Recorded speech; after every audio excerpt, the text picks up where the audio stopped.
안녕하십니까? 2021년 9월 9일 목요일 장애인생활신문 읽어주는 뉴스 시작합니다. 오늘의 장애인생활신문 읽어주는 뉴스 4건입니다. 하나, 코로나 상생 국민지원금 9월 6일부터 신청 접수, 출생연도 끝자리별 접수, 방문 신청 9월 13일부터 신청, 다음날 25만원 지급, 올해 연말까지 사용해야. 둘, 인천 안마수련원 2022학년도 신입생 모집, 만 15세 이상 시각장애인, 11월 30일까지 접수.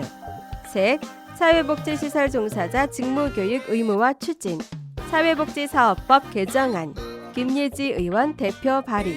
넷, 인천시 9월부터 24시간 365일 정신응급병상 운영, 인천시 의료원과 3개 민간병원.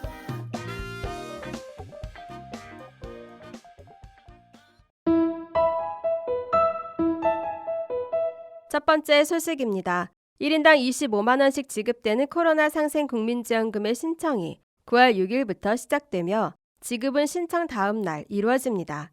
인천시의 국민지원금 지원 대상은 2021년 6월 건강보험료 기준 소득 하위 80% 플러스 알파, 맞벌이 1인 가구 우대 이하이며 가구 구성원, 주민등록 세대 6월 30일 기준으로 합니다. 다만 주소지가 다른 경우라도 건강보험법상 피부양자인 배우자와 자녀는 동일한 가구로 보고 기준을 적용합니다. 2002년 12월 31일 이전에 출생한 성인은 개인별로 신청에 지급받고 미성년자는 세대주가 대신 신청하고 받으면 됩니다. 의료급여 수급자도 가구원으로 포함해 판단하며 대상 가구가 지급 제외한 경우에도 의료급여 수급자는 지급 대상으로 포함합니다. 국민지원금 지급 대상 여부는 9월 6일 9시부터 카드사 홈페이지, 앱 콜센터, ARS, 건강보험공단 홈페이지, 웹 등에서 조회할 수 있습니다. 온라인 접수는 9월 6일부터 10월 29일까지 카드사 홈페이지, 웹, 콜센터, ARS, 카카오뱅크, 카카오페이 웹 등을 통해 진행됩니다. 온라인 신청 첫 주는 요일제를 적용해 출생연도 끝자리별로 월요일은 1과 6, 화요일은 2와 7, 수요일은 3과 8, 목요일은 4와 9, 금요일은 5와 0이 접수됩니다. 오프라인 신청은 9월 13일부터 10월 29일까지 카드와 연계된 은행 창구, 주소지 읍면동 주민센터에서 신청할 수 있으며 온라인 신청과 동일하게 시행 첫 주는 요일제를 시행할 예정입니다. 지원금은 신용카드, 체크카드 또는 지역사랑 상품권 모바일형, 카드형 중 선택해 신청할 수 있으며 충전은 신청일 다음 날 이루어지는데 충전된 지원금은 기존의 카드사 포인트와 구별되며 사용한 금액은 카드 청구액에서 자동 차감됩니다. 사용기간은 올 연말까지이며 기간 내 사용하지 않는 잔액은 환불되지 않고 자동 소멸됩니다. 지역경제 활성화를 위해 전통시장, 동네 슈퍼마켓, 식당, 미용실, 약국, 안경점, 학원, 프랜차이즈 가맹점, 편의점, 빵집, 치킨집 등 다양한 지역 상점에서 사용이 가능하며 복합 쇼핑몰, 대형마트, 기업형 슈퍼마켓, 유흥업종, 홈쇼핑, 대형 온라인몰 등에서는 사용하지 못합니다. 다음 소식입니다. 인천 안마수련원에서는 2021년 9월 1일부터 2022학년도 신입생을 모집합니다.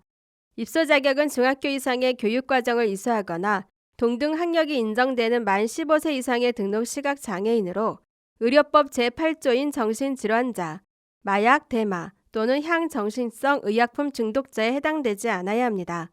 수료기간은 오늘 2022년 1월부터 2024년 12월까지 총 2년이며 수료 후 안마사 자격증을 취득합니다. 또한 매월 훈련수당, 교통비, 식대 포함 최대 40만 원 및 수료 후 취업 시 장려금 최대 150만 원을 지급합니다. 서류 접수는 9월 1일부터 11월 30일까지이며 면접을 거쳐 합격자가 발표됩니다. 구비 서류는 입소 원서 한 부, 주민등록 등본 한 부, 장애인 증명서 한 부, 최종 학력 증명서 한 부, 반명함판 사진 2매, 도장 등입니다. 한편 안마수련원은 중도실면 시각장애인에게 안마사 교육을 실시해 직업을 갖고 재활할 수 있도록 하는 장애인 직업재활시설입니다. 국회 김예지 의원은 사회복지시설 종사자를 대상으로 아동, 노인, 장애인 등 이용자 특성에 대한 교육을 의무화하는 내용을 주요 골자로 한 사회복지사업법 일부 개정 법률안을 대표 발의했습니다.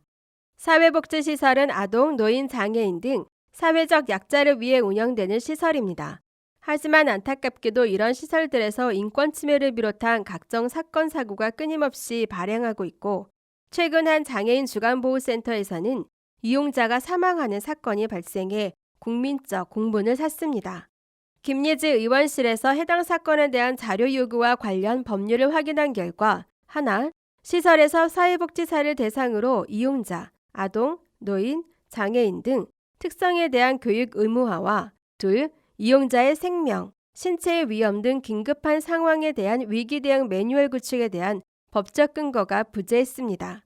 이에 동 개정안은 사회복지법인 및 사회복지시설을 설치 운영하는 자로 하여금 그 종사자로 체육한 사회복지사에게 미리 이용자 특성에 대한 이해를 돕는 직무교육을 의무화하고 국가와 지방자치단체가 사회복지 서비스 이용자의 긴급 상황에 신속 대응할 체계를 갖추도록 하며 인권 침해나 안전사고 등 발생 시 이를 시도지사 등에게 보고하고 이용자 및 그 가족에게 알리도록 하는 등 이용자 보호를 강화하는 내용을 담고 있습니다.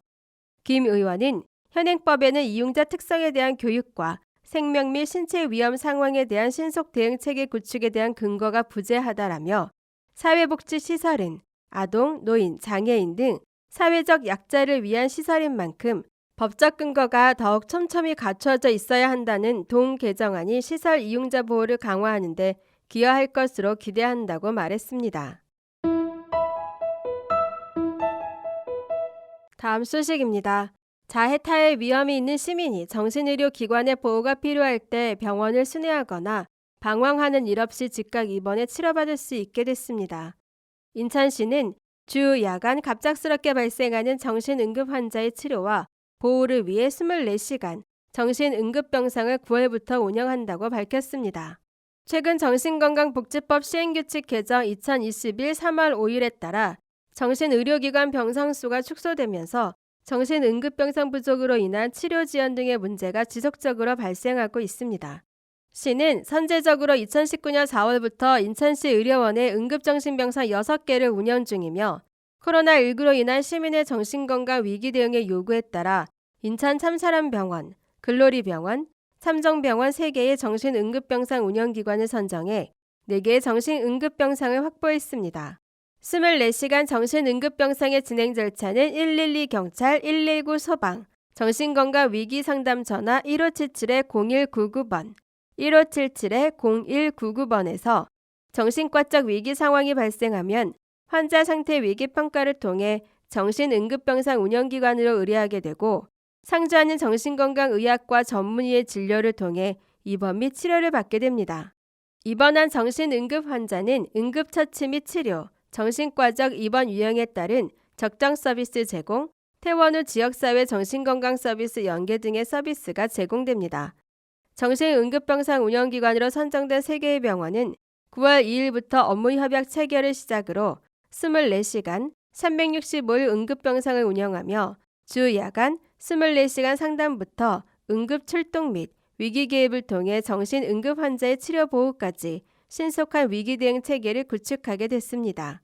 정형섭 시 건강체육국장은 이번 사업에 민간 정신의료기관이 적극적 동참해 준 것에 대해 감사드리며 24시간 상시 이용이 가능한 정신응급병상을 확보해 정신응급 환자의 적시 치료와 신속한 대응으로 시민의 정신건강과 안전이 확보되기를 기대한다고 말했습니다. 지금까지 장애인생활신문 읽어주는 뉴스를 애청해 주셔서 감사합니다. 장애인생활신문 읽어주는 뉴스 다음 시간에 찾아뵙도록 하겠습니다.